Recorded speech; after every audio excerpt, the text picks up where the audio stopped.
શહેરો સતત વધી રહ્યા છે. ખેતી માટે જમીન ઘટી રહી છે. આ એક મોટી સમસ્યા છે, પણ કદાચ એનો જવાબ આપણી છત પર જ હોઈ શકે છે. આજે આપણે જે સ્ત્રોત પર વાત કરવાના છીએ એ એક એવી જ ટેકનિક વિશે છે. હાઇડ્રોપોનિક્સ, મતલબ કે માટી વગર ખેતી. બિલકુલ. અને આ વિચાર જ કેટલો ક્રાંતિકારી છે, ખરું ને? એ ખેતીને જમીનની મર્યાદાઓમાંથી મતલબ કે એકદમ મુક્ત કરી દે છે.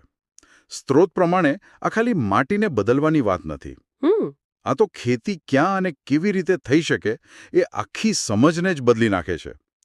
આમાં છોડને માટીને બદલે સીધા જ પોષક તત્વોથી ભરેલા પાણીમાં ઉગાડવામાં આવે છે.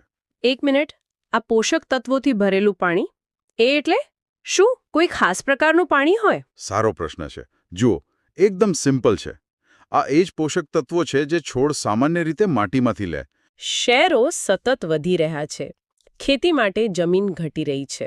આ એક મોટી સમસ્યા છે, પણ કદાચ એનો જવાબ આપણી છત પર જ હોઈ શકે છે. આજે આપણે જે સ્ત્રોત પર વાત કરવાના છીએ એ એક એવી જ ટેકનિક વિશે છે.